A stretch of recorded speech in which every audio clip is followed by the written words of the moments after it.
fueled by C4, Cellucor, and Extend. Use the code Clydesdale to get 20% off at checkout at c4energy.com. On Clydesdale Media, where we bring you the widest array of content here on our YouTube channel. Make sure you like and subscribe to the channel. Hit that notifier so you're first to know when new episodes are available.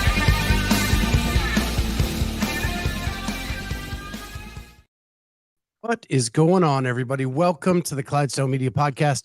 My name is Scott Schweitzer. I'm the Clydesdale, and I'm so honored and privileged to have with me Daniel Robbins, co-owner of Lab Management, the premier athlete representation in the space. So excited to talk to you.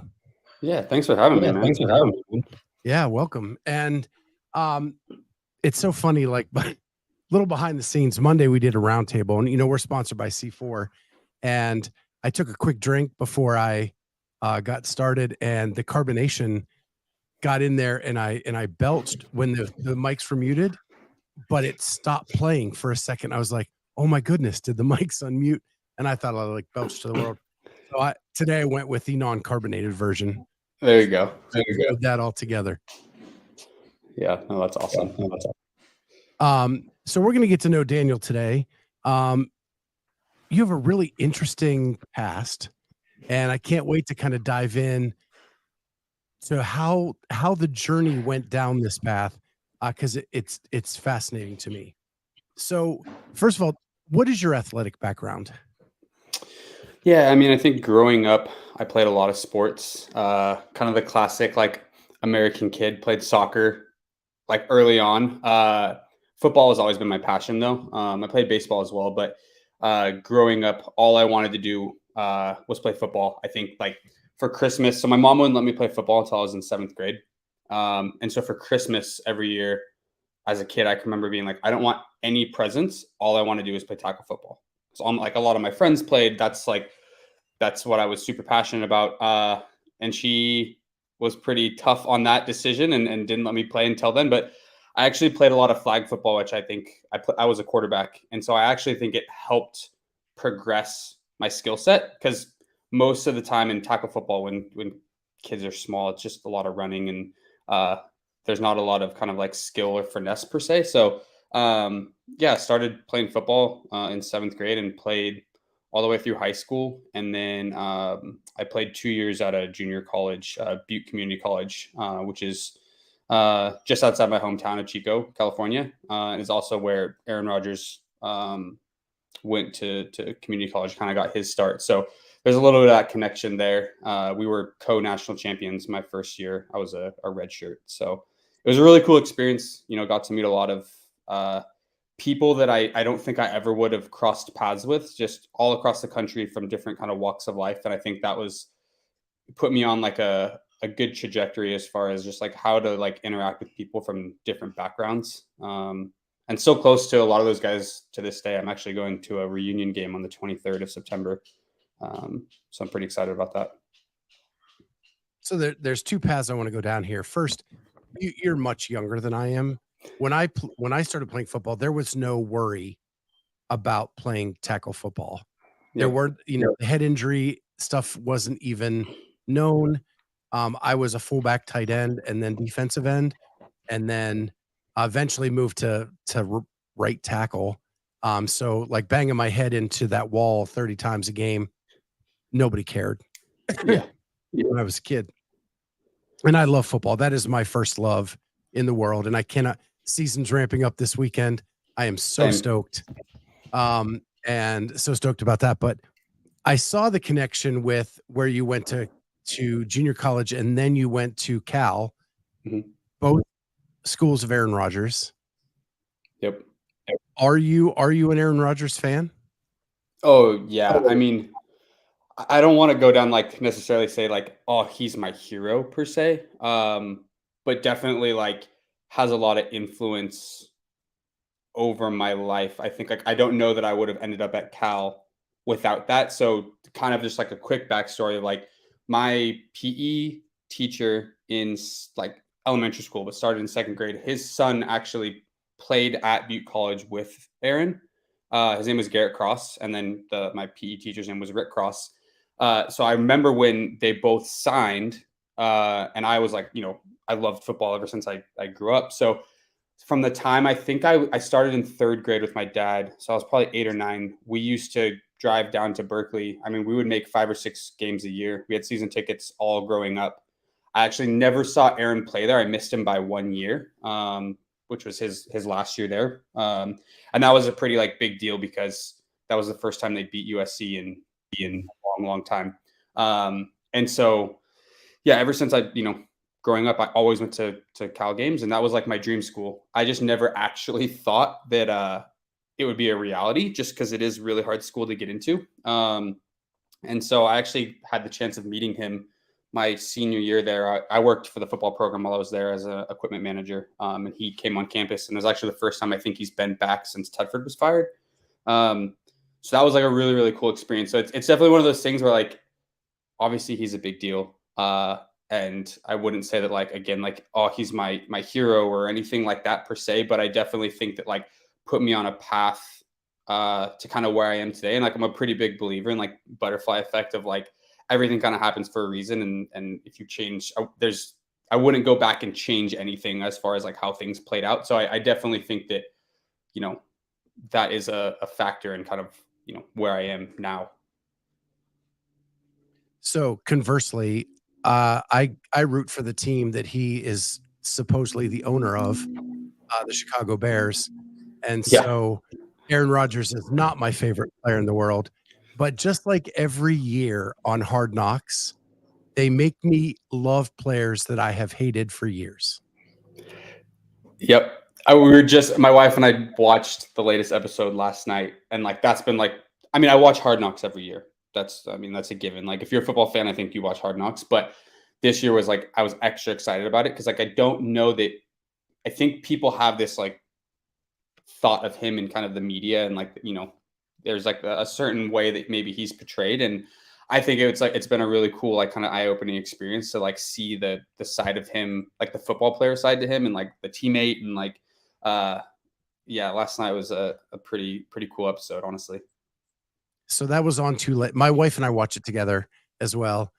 So we watch it Wednesday evenings every week because we can't stay up late enough to watch the actual airing of it here on the East Coast, because that's 10 p.m. for us. Yeah, the East Coast. That when I lived in Miami for a while, and my wife and I would always joke that I don't know how people do it on the East Coast, Monday night football, Sunday night football, 8:20 kickoff, it's going past midnight. Whereas now I'm okay, I'm Mountain Time. It's actually perfect. 6:20. It's the perfect kind of spot for sports viewing. Yeah, so jealous. I could even handle Central. If we could just move a little bit west, but no, we're not. Yep. So there's the Aaron Rodgers piece of it, the equipment manager stuff. So you play junior college football. I'm assuming that there was that realization that you weren't going to play Division I.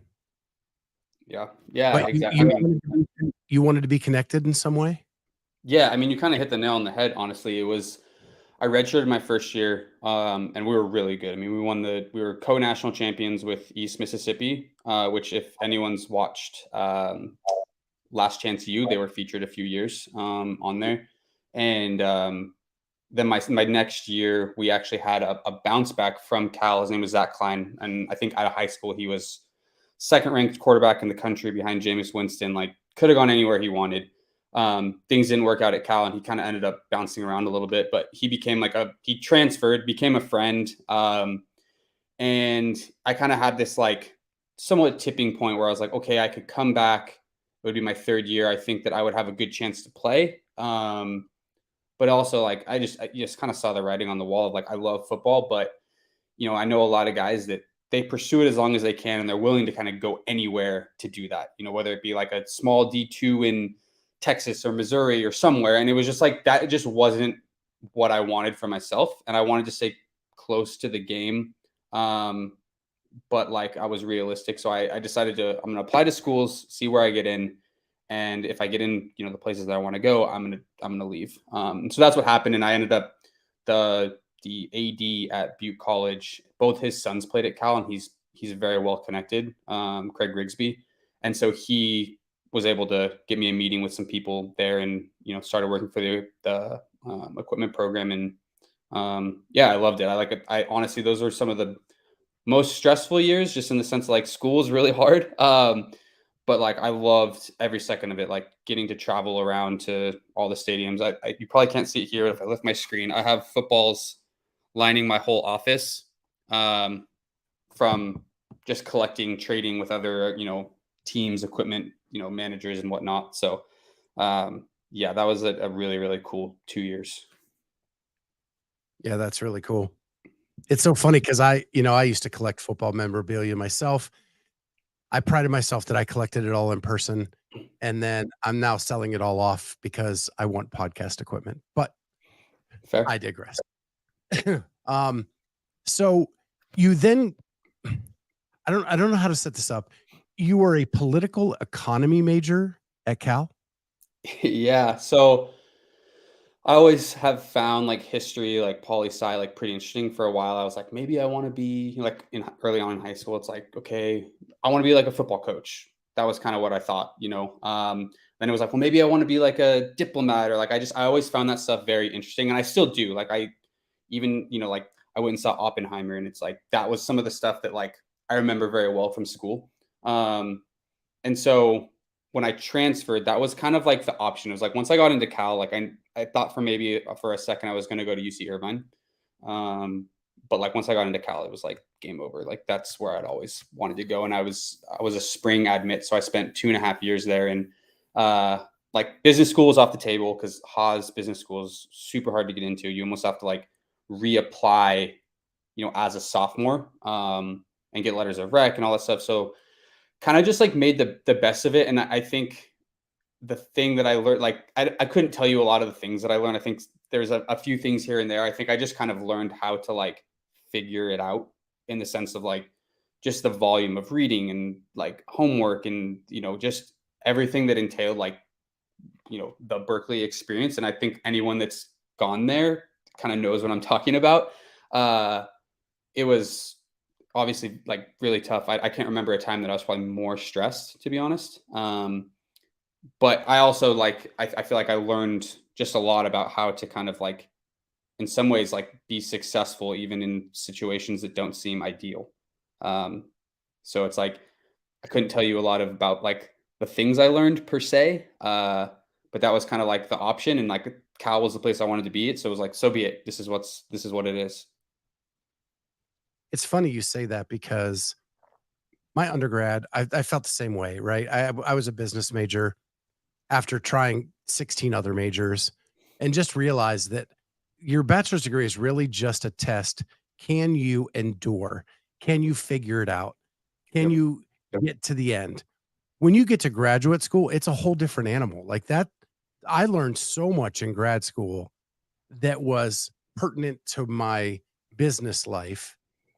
Um, I'm not sure how much I use in the podcasting world, but in my business life, like because it was discussion and debate and back and forth. It wasn't just a lecture or a reading. It was, hey, you as a group, can you figure this out? Yep. Yeah, I Um, mean, I would definitely I could agree with that. I think like I definitely use it as a stepping stone. That I don't think I use much of like what I learned in the classroom per se, but I think I take away a lot of stuff that I learned on just how to kind of like just manage the workload. Like my girlfriend, now wife, like she was 3 hours away up in Chico, going to Chico State. Like we had our dog was a puppy, so it was this tough kind of time, I think, in my life where I was like enjoying what I was doing. I loved working for the football program. Like Berkeley is a very interesting place. I felt if I hadn't found like football, I think I really would have struggled just finding people that I had a lot in common with. And so I'm very thankful for that. But I was definitely like in the off season. I mean, I would take weekend trips home all the time. So I don't think I had like the classic college experience. But I also knew pretty quickly, like I thought maybe I wanted to be a football coach. I saw what that entails, because I made friends with, like a lot of the GAs, and like those guys are sleeping in their office, and it's like it's just like the hours that they put in and they're moving all the time. And I knew that that wasn't necessarily the life that I wanted, but wanted to stay in sports. I've always actually found law interesting. Never went to law school, but I was like, hey, I think like being an agent would be really cool. So that's where I kind of started to shift focus to that. And like, so I knew exactly for the most part what I wanted to do. So it felt more of like a job, a stepping stone to kind of reach that point. So that was kind of like it's it, you have so many paths. So you go to grad school at Michigan. Yep. And I read that you also worked with the equipment department there as well. Yeah. Yeah. So kind of Is similar. Go ahead. between Michigan and Cal? Difference Say that one more between time. Michigan and Oh is yeah, huge, okay. huge. It's like honestly, it was night and day, and I think part of it was like I was just so familiar with Cal and with Berkeley, and like I grew up, going to games and was very familiar with the town, and then like it was just my first year there was like my boss's first year as the head equipment manager, and I think things were just a little bit like we got our stuff done, we were really dialed, like I think we worked really well as a team, like all the guys there. But then when I got to Michigan and like, I mean, Harbaugh runs that place like an NFL program. I mean, just like the volume of people, like the resources, the money, like it was a lot more like strict. It was definitely eye opening when I first got there. Just kind of like the do's, and it was just a lot more structured, which is not inherently like good or bad. It was just very, very different. But it was like Michigan has been a place that like I've always, when I was like looking for grad school, I was always kind of like interested in them. My dad grew up a Michigan fan. He grew up in LA, and everyone there is, UCLA or USC fan. And he was like a lot of people, I think he thought that the wing helmets were really cool because they are. And so that was like kind of always on my radar. And I actually applied to them last. I had nailed it down to Miami, Boston College, and then Michigan. I applied last because their due date was the earliest. And then I actually heard back first. And then I knew that was the spot. So yeah, it was an interesting, I was only in Ann Arbor for about 10 months. So it was a very, very quick time, very cold. But like, just, I don't think it gets any better than like a game at the Big House. I mean, I think honestly, whether you're a football fan or not, like you should go there just to experience the energy. It's just like an experience in general. Well, personally, I would say a whiteout in Happy Valley, but I've actually been to one. One of my best friends graduated from Penn State. It's you can't go wrong there either, for sure. Right. So how do you go from a political economy major to a sports agent? Yeah, so I thought about going to law school. Thought pretty hard about it, honestly. Like I even got like LSAT test books and whatnot. But I really started to kind of think like, well, let me take a step back. I think things got fast tracked. I started CrossFit when I finished playing football because I kind of needed that like competitive outlet, which I think is pretty common in this space for people to, play other sports up until the point where they can't. And then they kind of just fall into it because they have this like competitive drive. You want that athletic kind of outlet.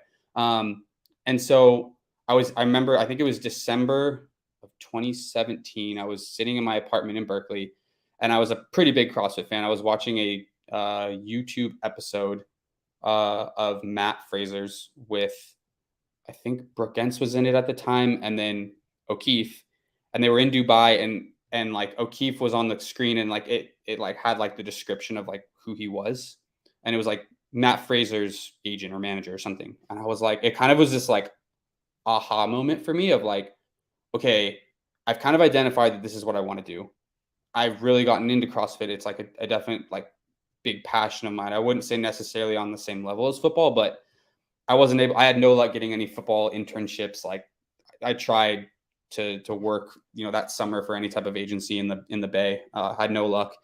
So I just sent him a message. I mean, obviously I think O'Keefe's like accolades are well documented, and I don't think he has his phone number probably posted out there on Instagram or anything anymore, but at the time he did. And so, or maybe it was his email. Anyway, I think I sent him an email, and essentially just kept following up. Like we were going to schedule a call, then it would kind of fall through. And it's actually funny. Like Dylan Militsky, he's one of my best friends in the whole world. The other day I sent him something. It was like an old invite, because they were working together at the time at Loud and Live. An old invite that Dylan had sent me in May of 2018, to jump on a call with O'Keefe, and they were by the time I finally got him on the phone, I think it was probably June of 2018, and he was like, "Hey, I have an intern at the games every year." He and Dylan were driving to the I think it was like the regional in like Albany, I think at the time. He's like, "Hey, I have an intern every year at the CrossFit Games. Like, I can't necessarily promise anything. Like, you kind of got to just like get here. Like, it's going to be a lot of hard work. I don't know exactly what I'll have you doing, but like, if you want to get some experience, like, this is what I can offer." And I was like, "Cool, done." Like, I was already planning on going to the CrossFit Games with some friends, so I had like Airbnb, plane tickets already. I was like, it's going to shift maybe my experience, but I think for the positive. And then about a week later, I found out I got into Michigan for grad school for sports management.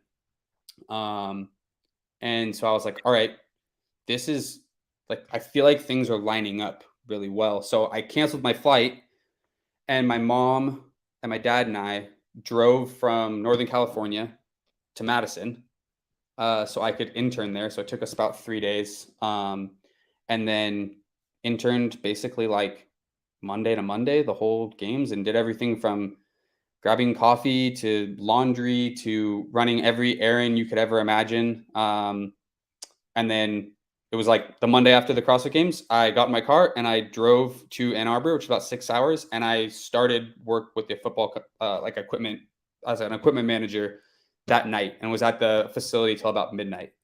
So that's kind of like, I guess, how I kind of started to make that transition. And then, I worked for the football program, and then I also went down to Wadapalooza in early 2019, I can't remember actually if it was 2018 or 2019. And I interned again. And that's where I kind of knew, I'm like, okay, I have my foot in the door here. Like, I know exactly what I want to do. I know the people that like are doing it. Now I just need to like connect the dots and go from point A to point B.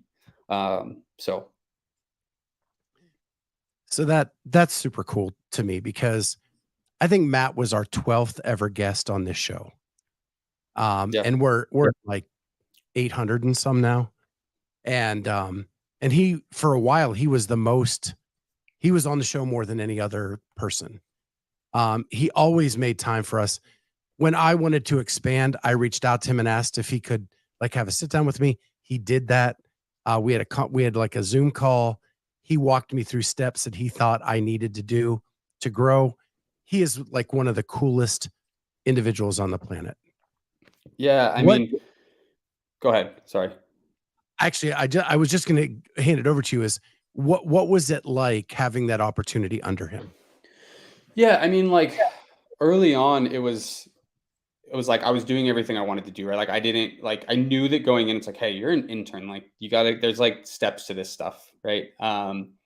And obviously he was very busy. I think like at the time he had just merged his agency fairly recently, Team Group, with Loud and Live. So there was like this big influx of like just new responsibilities, like new things going on. And I mean, I think the year I interned at Wadapalooza was like, I maybe got 6 hours of sleep in like 3 days, because I was like, there's zero chance you're gonna ever catch me like sleeping if they need something. Like I was like, if someone's in the park at 2 a.m., I'm in the park at 2 a.m. Like I can remember like being with Dylan, like helping cover tents when it was about to rain at like 2-3 in the morning. I'm like, this is why I'm here. Like I can, like, I know it's a cliche, like, oh, like you can sleep later, but it really was that for me, because I'm like, I have this window to like make an impression. And I think I did that at the games. And then, like if I want this, you have to work for it. So I, interned there again for him. And then he had kind of said like, hey, when do you graduate? What are you doing after graduation? And I remember vividly, I was getting into the elevator with him to head to the after party after Wadapalooza. uh, at the Intercontinental, and I was like, hopefully working for you. Like, I have no like that is I put like all my eggs in that basket, and then like in about 2 months later in March, it was spring break, and my wife and I, like girlfriend at the time, we bought our plane tickets. We got an Airbnb and a rental car, and I flew down to Miami. And I had told him like, hey, I want to come down and meet with you guys. I have spring break. Like I graduate in 2 months. Like I need to start really planning this stuff out. So I got there. They weren't kind of everyone was kind of like, why are you here? And I'm like, well, I'm gonna meet and hopefully like work with you guys, And everyone was like knew me because I just interned with them, 6 weeks prior. And we actually went apartment searching first, like the first morning. And I'm a pretty big like planner. I like to like think about things and like mull things over. And we found an apartment across the street from the Loud and Live office, and we were like, this seems great. And so we put our names in for an apartment. And then essentially like I met with O'Keefe and I was like, hey, like I already know where I'm gonna live. I like not doing anything after graduation. Like I just need you to offer me a job now, basically. And I felt like I knew that like I was gonna work super hard, and like the things that I didn't know I could learn, but I think that it's hard to like teach the like passion and like the hard work side of things. And so I was like, hey, like I know that he had traditionally, like managed athletes. That's what I wanted to do. But I saw that he was like in this kind of like push and pull of like, hey, I have these athletes that I manage, but then also like I'm the president of Loud and Live Sports. Like we put on all these events. Like he's like overseeing all of that. And I'm like, I feel like, and Sammy was kind of working with him at the time, and she was starting to kind of transition out. So I'm like, this is like my opportunity. So that's kind of how I ended up. And so basically, long story short, I moved to Miami in end of May, early June of 2019 to start working at Loud Live. So just to sum that up, you walked into Loud and Live. You said, I'm here and I'm not going anywhere until you offer me a job. Yeah, pretty much. Like I felt pretty confident about it because like I knew that they were growing and like, they needed people, and just kind of based on what they had said. But I was like, I wasn't gonna leave it up to chance and like graduate and then come and be like, hey, I graduated. Like now what? So yeah, we moved. My father-in-law flew to Ann Arbor, Detroit, and then he helped us pack up our townhouse, and myself, my wife, our dog, and him, we all drove down to Miami. And then like I mean, my wife's been with like super grateful because she's been on this journey, like, and we've been together since we were in high school. And it's like, she moved with me to Michigan to go to grad school, and then I was like, hey, I have this opportunity, like I know what I want to do, like I have to. It was like move to Miami or move back home. So we moved to Miami, and she actually still works for the same company that she did when we lived in Miami. So yeah, it's kind of been like honestly like a wild ride, and that's even before like COVID or any of that stuff. So I have this in my notes, so I'm going to jump there. We'll come back to kind of your adventure, but your wife is Megan. Mhm. You said you met in high school. How did you meet? How did you become a couple? And then is she into this whole sports life that you are into? Yeah, so we met in high school. I think I had like an English class just before her. So we would like see each other in like passing. Like I didn't really know her like previous. Like I had gone to school maybe with some people in junior high, and we kind of grew up and like went to high school together. Because she went through to like a K-8 school. So we kind of just started talking, and then there was like a dance that was like put on not by the school. It was like some student like rented out this, like it was like a skating rink.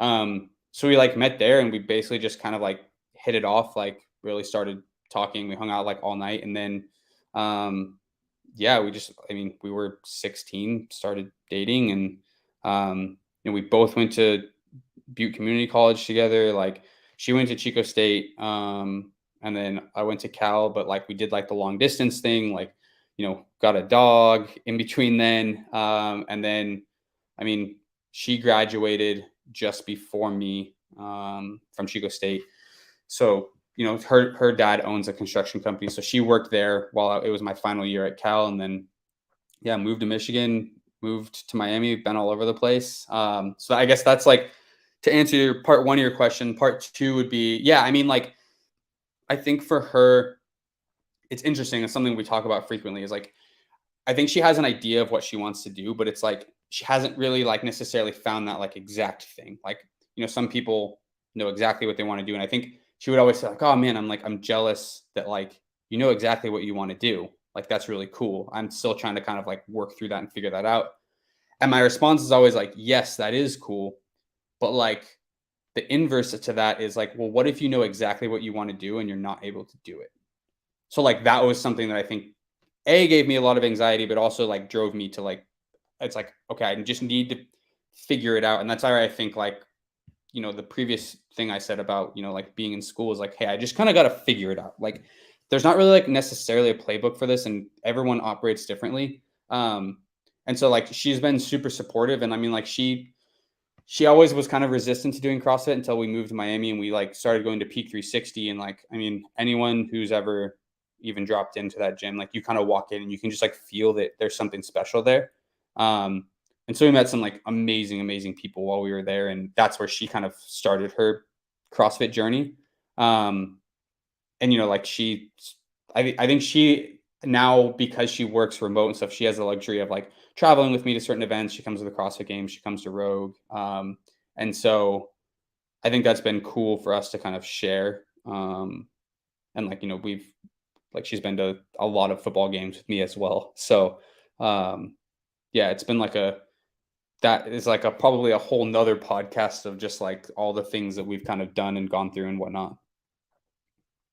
So speaking of things that you've done and things that are coming, Yes. Oh, you it's getting warm in here. I'm going to fast forward a little bit. You're probably, I would guess, the most settled you have been in your job right now.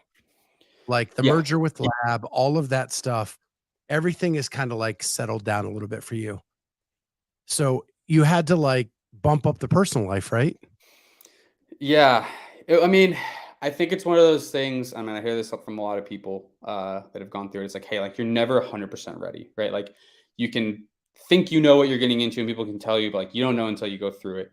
And I think for us, it was like, okay, like to your point, like I feel like the business is in a really good spot. Like merger with Lab, like you know, obviously I had O'Keefe, but like he was like doing so many things. Or knows that when he was at Loud and Live, and then when we left Loud and Live, it was like started Title Sports, but then at the same time, it's like, hey, CEO of HWPO, like that's his baby, like that's where a lot of his focus was, like as it should be. And so, you know, merging with Lab, it would like gave me the ability to like be back with the team, which I really missed. So I felt like, you know, business was stable. Like we moved in October of last year to Boise, Idaho. We built a house. So it's like, okay, like now we have like the house, like that's stable. And then it was kind of like, I guess, yeah, like what's the next thing? And I think for us, it was like, you know, kind of in the spirit of you're never going to be 100% ready. Like now seems like as good a time as ever. So here we are, just entered the third trimester. So things are getting real. So from one girl dad to another, you have a baby girl on the way. Yep. I became an emotional wreck the minute my daughter was born. I cry at every movie now. I like, just to let you know, it all changes. The minute they grab your finger, it's all over. Yeah. I mean, if it's even half of like how I am with our dog, I'm doomed. So people kept telling me all this stuff before, and you don't understand it until that moment. And then when she reaches up and grabs your finger, it's over. And you can't describe it. You'll feel it. yeah. And you'll know what I'm talking about the day that happens, but it all changes. Yeah. I mean, we're super excited. I think it's obviously there's like some nerves there, right? Of like, this is like your life will never be the same. Like that's a very positive thing, but it's still the truth. And I was like laughing. I can't remember who I was talking to the other day, and I was like, you know, and I actually, it was funny. I was texting with Matt Fraser about this maybe like a few weeks ago, and saying like, hey, yeah, like, my wife was gone for like the weekend or something, and I was sitting on the couch, I think of like watching a movie with the dog, and it was like super quiet in the house. And I was like, it was like a Saturday evening. I had nothing to do, like no obligations, nothing. And I'm like, I remember sitting there and I was like, this will never be the same again. Like, this is never going to happen again, you know? But like, again, like that's not a bad thing, but it is the reality. So just kind of like trying to mentally prepare myself as best I can, knowing that like I won't know until it's here. So this was actually a comment made back when you were saying you were up all night with Wadapalooza, but it's going to be the same for being a parent. I do better not sleeping than trying to sleep short amounts. Short amounts just make me more tired. And that's from Elise Carbadow, one of our listeners. Yeah, and And yeah, kids herself. yeah, it will be interesting. I think like obviously I don't have anything to compare it to. I think the only other thing would just be like, I mean, I think this job, I mean, it's really not a job. Like I don't even like calling it that. It's more of like a lifestyle. Like you kind of just have to like be in it and love it. And like, it's there's certainly like upsides and downsides. But I mean, like when I first moved back to California from Miami during COVID, I was still with Loud and Live, and I was like, I remember thinking like, okay, I'm gonna work East Coast hours on the West Coast. I'll have early mornings, but then like I'll be done, working by 3. Like it'll be awesome, like shorter days. Kind of what ended up happening was like, 6 a.m. or like 5:30 a.m. calls a lot of days. And then, I mean, I'm sure like anyone who has like, their own business, or they live the kind of entrepreneurial lifestyle of like, you have people kind of counting on you, where it's like you're never actually like off at 3 p.m., right? It's like late nights in the office, like getting caught up on emails and whatnot. So I'm like, it's totally not the same. But I'm like, okay, that year operating like that was definitely a struggle. And I feel like I'm kind of gearing back up for something along those lines, except like probably, I don't want to say worse, but more sleep deprived. Um, but like the thing I am grateful for is that we both work from home, so I'll be able to be. I think it'll be interesting to see how I find like a balance of like still having to get a lot of work done and still having people that like rely on me outside of like family, but then also having the ability to be more present as well, where it's not like I'm at an office from 8 a.m. to 6 p.m. every day. So to just, I think that will be definitely a learning curve of like how I kind of like manage business stuff, personal stuff. But kind of goes back to, like I said, my original point. You just got to figure it out. It's different for everybody. So kind of figuring it out. And this is something that I found this week. I was watching an interview that Mike Golick was doing with Dan Patrick, and they were both kind of talking about when they got fired from ESPN at different times, Mhm. and how their initial thoughts were that they just kind of wanted to relax and not get up at 4 a.m. for Mike Golick and not have to the grind. And then they were both kind of lamenting that they missed the grind. Like what they were doing was their passion in life. And without that grind, like Dan Patrick made the analogy, I'd rather go hit golf balls than play golf. And that's how he describes his show. Coming up with 3 hours a day, every day is his drive. And he loves that grind, being able to do that. And Mike Golick echoed that. Yeah. And I was like, that is my podcast. I love the grind of doing it every day, trying to figure out what's the next step, who's the next guest, all of those things. I get that sense from you that once you got into this business and you found it, you just love the grind. Yeah, I mean, well, first of all, like Dan Patrick, huge Dan Patrick fan. I've been listening to him since I can't even remember, like driving to school with my dad as a kid. So I love the analogy. I listened to the episode as well. I listened to most of his stuff. Uh, but yeah, I mean, honestly, man, like I think you have to. Like I think that this is one of those things, and I suspect it's probably similar if you work at ESPN or like really just like any kind of high stress, high achieving job. If you don't love it, it's I think it will probably just kind of spit you back out. I think that It's actually one thing that I've in some ways like struggled with just, and I think that actually Coop has been a huge help for me as far as like um kind of letting go of some of that stuff. Whereas I feel like I was just like hyper analytical of everything. Like would stress about small things. Like everything was a big deal. Like I would like kind of like work myself into an oblivion at times. And I think like, it's like taking a step back and it's like, hey, if you take care of yourself a little bit better, you can take care of everyone else better. And I think some of that just stems from being like, all right, like what, for everyone. I mean, like Coop's no difference. Like he had to grind to get to where he was at. Like my story is different, but not unique.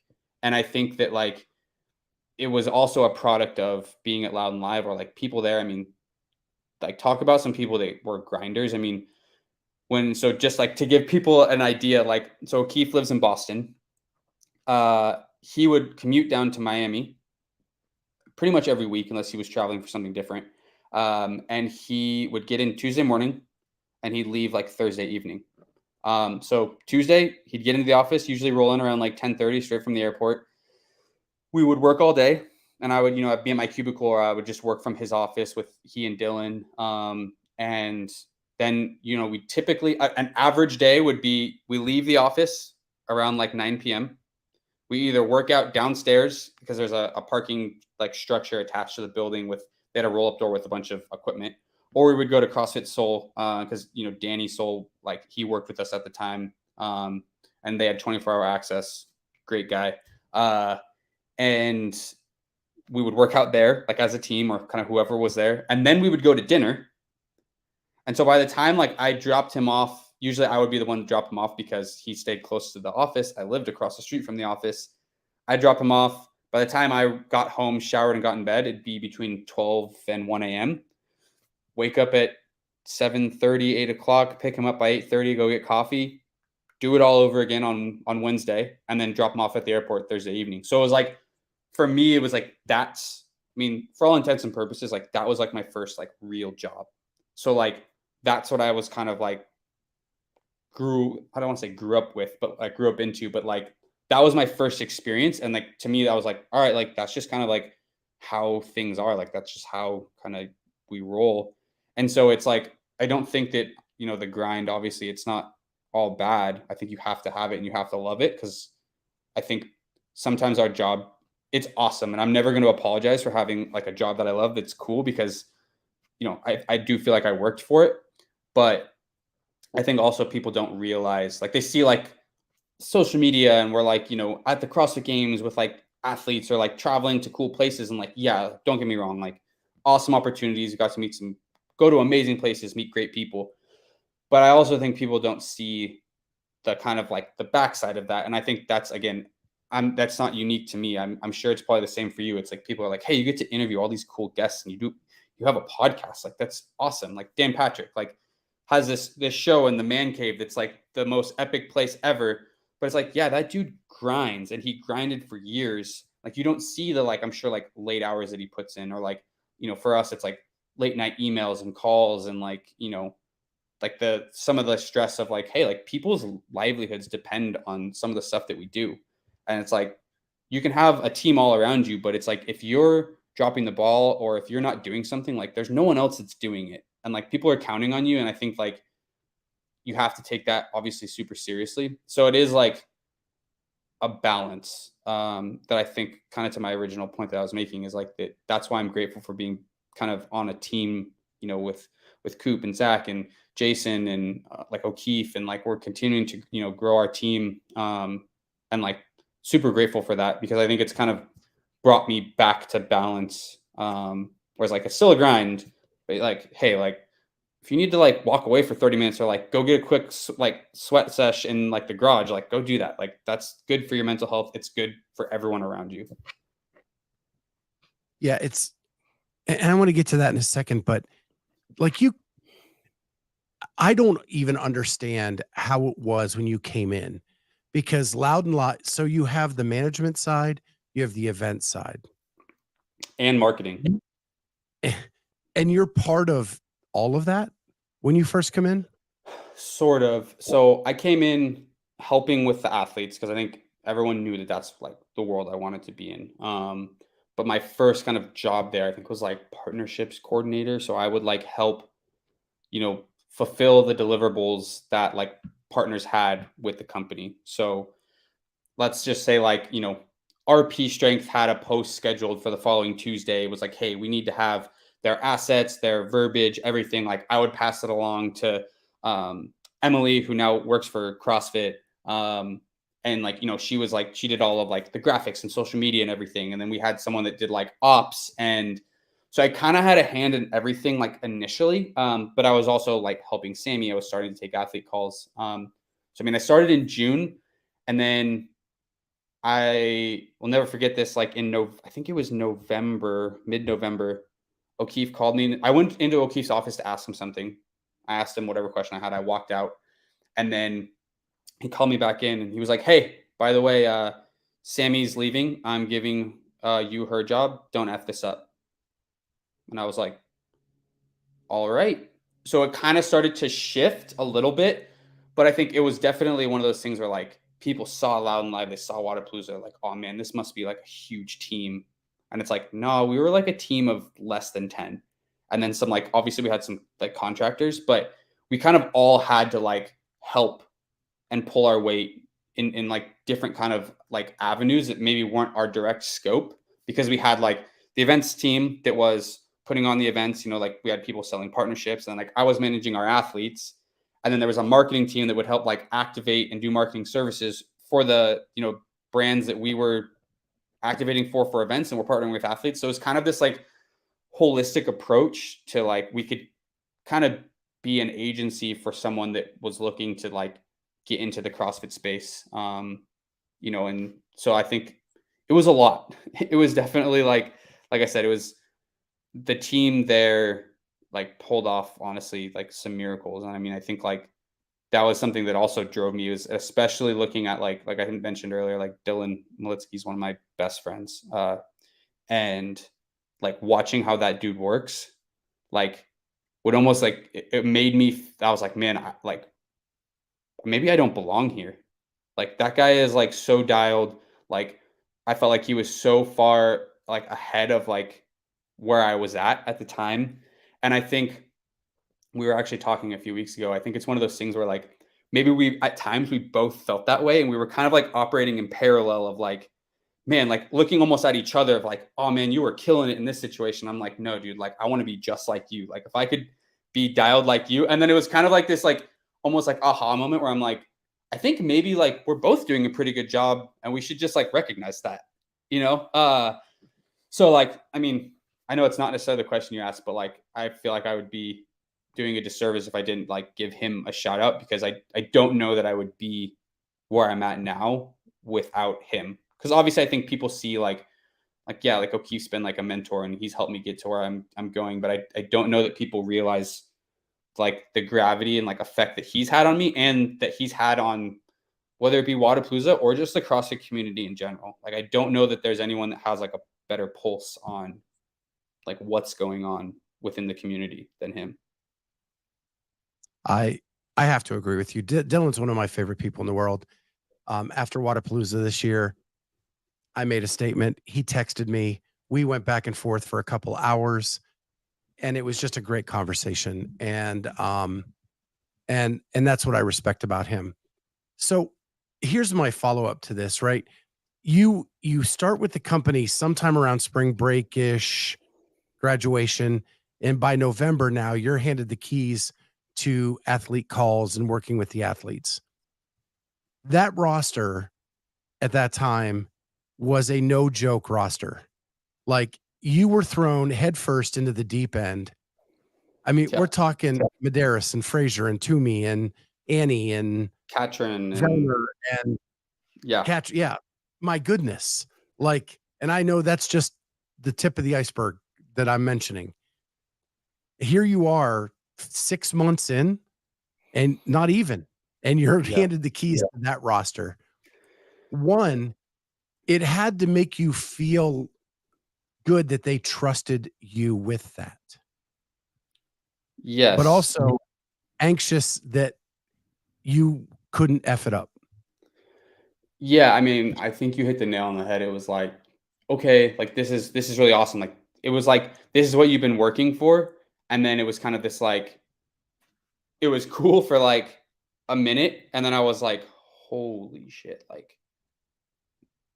what do I? It was almost like what do I do next? Because it was definitely one of those things where like I think for better or for worse, like the atmosphere and like the culture at Loud and Live was kind of like, hey, like this is what we're about. This is how we work. Like if you can't like get the job done or you can't hang, like I don't know this is a good spot for you. Like you kind of had to be self-sufficient. And I was like, all right, like I guess there's no better way of learning than just kind of being thrown into the fire. And it was like pretty quickly, like I went to, New York with O'Keefe. We went to like, it was like the first ever Noble Film Festival. And then we went to London with Matt and Tia, where Matt competed at Strength and Depth. And then it was like, we went to Dubai for the Dubai CrossFit Championship. So like that was all within, a handful of months. And so I feel like I started to pick up steam. And like, I think, you know, a lot of the athletes knew me because I, interned and kind of was the guy that just was like, hey, if you need something, like I'll figure it out, I'll get it done. Um, and I think like obviously like every relationship is different. I mean, at the time, like Tia and I had become very close. Like we met at the film festival, and it was I remember like I didn't know anybody there. O'Keefe was at actually another kind of activation the first night with Beam and Matt, and so he was like, "Oh yeah, like this is where it's at. Show up to the hotel. Just like no, you should just go meet people." And I'm like, "Dude, I don't know anyone. Like, I could probably walk through this place and not a single person would like blink twice or like look my way." So I kind of like tried to like make small talk, and then I remember we were at a dinner and like Tia came over, and we had met like maybe once before. And I remember her saying like, "Oh man, I don't really know anyone," and I was like, what are you talking about? Like, you're you're the biggest face of CrossFit. Like, and she was kind of just like, we ended up just kind of like using each other as like kind of like that. You go to the party, you don't know anyone, but you have like the one person that you kind of can just talk to. And then so that was like, a kind of like a confidence booster. And then I think like, I mean, Pat Vellner's been very like I think instrumental for me and like that confidence. Like we went to Dubai, like was kind of there with him, and I think him and I developed a relationship. And I mean, I guess I don't know this for a fact, but I think I vaguely remember O'Keefe essentially saying that like, hey, like Pat gave you a vote of confidence for when I took over for Sammy, and like that was really impactful for me. It's something that I've never forgotten. And you know there's been some people you just like hit it off with, and I think Pat's been like one of those guys. And then some people like it takes time. I think like one of the things I'm honestly most proud of in my whole career is like the relationship that I have with Annie. um, I think that like it was definitely a process, and like I think initially and like rightfully so she was like, you're doing what and who's this guy, like you know um and so it's been obviously a handful of years, but I think we have what I would consider like a really like special relationship. I don't see her very often. Obviously, she's in Iceland. I haven't yet to make it out there. It's on the list, but she's someone that just like I mean, doesn't get any better than her, right? Like I think everyone probably looks up to her, and so it's one of those things where like you kind of learn of like you can't treat everyone the same. The relationship with everyone's not the same. But yeah, it was definitely early on was a lot of like dealing with like that kind of like imposter syndrome of like, man, like am I doing the right thing? Like, you know, but I think that also like drives you to like complacent, like you never want to be complacent, right? And I think having that fear, it can be unhealthy, but there's also like a healthy amount of fear that I think you should have in a situation like that. So yeah, it was wild. So again, 5 months in, you're dealing with the champs, the soon to be champs, the like, and your rise in this industry has been very meteoric. And then, do you still get imposter syndrome? Because I still do. Like, Oh yeah. I've interviewed hundreds of people, 800 episodes, and I'll be at the CrossFit Games going, "What? How did I get here?" Yeah, frequently. And I think it's like I had mentioned, I think there's in some ways it's a little bit of a positive. I think in some ways, like, you know, I don't want it to ever be like a detriment, but I definitely think that it is something that I still like think about, pretty frequently as far as like, I mean, I view kind of like our role as like, hey, like you don't need to be in the limelight, right? Like you kind of operate in the shadows. You like do all the things so that like, you put athletes in the best possible situation to be successful. And I think like it's been one of those things where I'm like, okay, like am I like again, like am I doing the right thing? Like I think, obviously for a long time it was, O'Keefe he was like that figurehead of like, okay, like that's where you wanted to get to, right? You wanted to like be the person that people looked to when, they needed something, or like, being the person that like never felt like they were like too busy to like give you the time of day. And so like I try and take some of those lessons. I mean, like honestly, like I maybe have done one other small one, but like this is like my first ever podcast. Like I don't feel like it's not something that like I necessarily strive for to like kind of be in that. Like I don't do a lot of this stuff. And I think part of that is like I don't want to ever feel like I'm like this big deal, because I really don't think I am at all. Like I don't ever want to be too big for the small stuff. Like at the CrossFit Games, like I always try and be the one to like deliver packages, like do all the small things, because I think that stuff matters a lot. And I think that's like maybe the healthy side of that, like imposter syndrome, is like I don't think, like I almost in some ways it's like you're still like that intern. Like don't forget kind of where you came from. And I think the minute you start to like lose that and lose sight of like where you came from, that's where things can get sideways as far as like you thinking you're bigger than you are.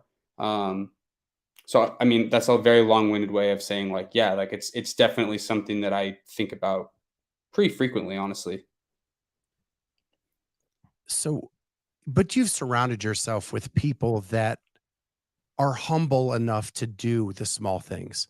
For When sure. I see Matt O'Keefe at the games, like he's not above carrying someone's bag and going to get coffee for somebody. And Dylan, my God, that guy will do anything at any moment for anyone. Yep. Cooper, same thing. Like they will all do those things. So I think you're surrounded by the right people that are all on the same page and rowing the boat together, as the phrase is these days. Yeah. No, I mean you're definitely right. I think it is something where like I don't take that stuff for granted at all. Like I mean, I remember like this year I went to check in with Justin, and he was getting his photo taken. I was holding his bag, and I was like, you kind of have those moments of like, man, like how did like you get here? Like this is cool. Like there's nowhere else I would rather be, right? Like there's no like nothing else I'd rather be doing than like what I'm doing right now. So I think that stuff like helps keep you grounded. And to your point, like we have an awesome team that all kind of has and lives by the same kind of like brand ethos of like, you know, you're not too big for the small stuff. And I think that's maybe what sets us apart too, is like as far as like from like an agency perspective, I think we hang our hat on is like kind of being that boutique agency that it's just like is willing to just grind and be in the trenches with our clients. Like that's our vibe. And that's something that like as we continue to grow, as we continue to branch into other sports, and like which is definitely like a goal of ours. um but it's like, hey, like don't lose that grind. Like we can be like, we want to be like the kind of like the small chippy underdog that like over delivers for our people. So Elise says, thinking of yourself still as that intern is what will make you the best. Yeah, I mean I agree. I think like I said, I think that's kind of like that driver of like, in some ways, like to your point of like, hey, like you had like this meteor like very quick rise, right? It's like I still have that like, I think healthy fear of like, hey, as fast as you like grew in this space, like you can also lose that if you don't treat people the right way, if you don't do the right things, if you become complacent. So it's like I never want to like lose that, because I don't want to ever take this stuff for granted, because I remember, like I said, what it took to get here, and like the fear of like that going away, I guess in a sense kind of like really drives like the day to day. Yeah. Uh, so we're at the hour. We keep our episodes to an hour. You say this is your first podcast. Well, we've got to have you back because this is only the origin story. I have so many questions about what it is to be an agent, what the merger with Lab has been like, what your relationship with Cooper has been. And one of the best things Cooper told me is like, you guys all have different interests. Like Jason St. Clair is the baseball guy, and Matt O'Keefe is the golf guy, and Cooper is the extreme sports guy, and Yep. you are the football guy. Like you, outside of CrossFit, like you guys all watch different sports. Yep.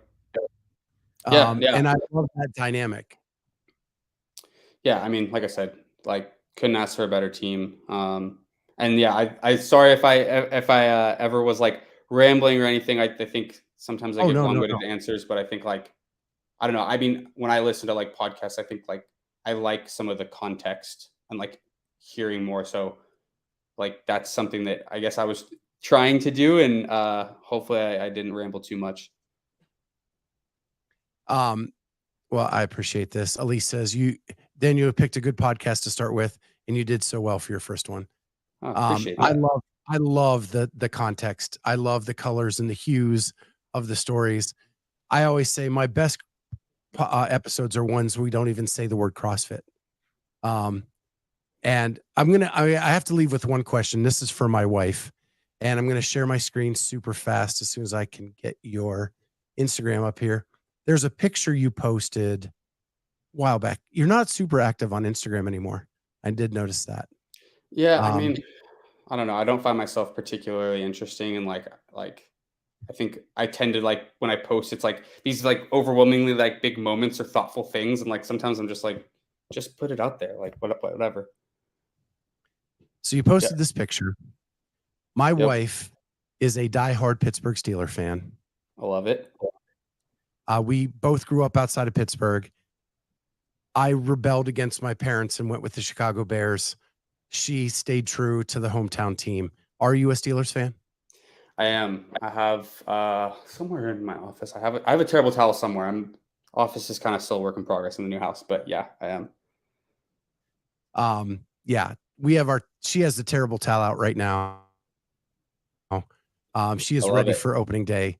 She is now a Kenny Pickett believer. She wasn't last season, but she is now. Prediction for the Steelers this year? Oh man, I mean, I think that's a tough division. I could see them getting in like on like a wild card. I'm thinking like 10-7, that kind of range. I think the defense is going to be surprise some people this year, and I think the offense is going to take another step. So yeah, I'm hopeful. I don't think we're going to make it to a game this year. Just we go to a game every year, but baby due in November. My dad and I are going to a Cal game in 2 weeks though, so I'm pretty excited about that. Yeah, I think George Pickens is a freak, and it's only going to make Kenny Pickett better. Yep. And even though I left the team back in the early 80s, I still keep an eye on them because they are my hometown team, and they're in a different conference than the Bears, so I can do that. Yeah, perfect. I mean, going to football games is just like awesome, man. I may fly to Denver and go to a Jets Broncos game and meet Dylan there and go with him because I've never seen Aaron play live. So I'm like, I got to check that off. I've seen Brady, I've seen Breeze. I got to check Aaron off the list. Got to do it. So. Yeah, well, my daughter just got a job in Pittsburgh with the United Steelworkers. Oh, cool. And they have a booth. And for my wife's birthday, she's taking her to the Bills Steelers game. Awesome. That's this weekend. This upcoming or no? It's week 1, right? November. They play San Francisco week 1. I had it mixed up anyway. Yeah, they did preseason with them last week, 2 weeks ago. Mm-hmm. And then it's the November game. But because my wife's birthday is December. But yeah, so she's going to that. But I just had to ask because she's a massive Pittsburgh Steelers fan. That's awesome. I love it. Love to hear it. Well, with that, Daniel, thank you so much for doing this. We will have to have you back. I do have a ton more questions. But everybody in the chat, thank you so much for being with us. And we'll catch everybody next time on the Clydesdale Media Podcast.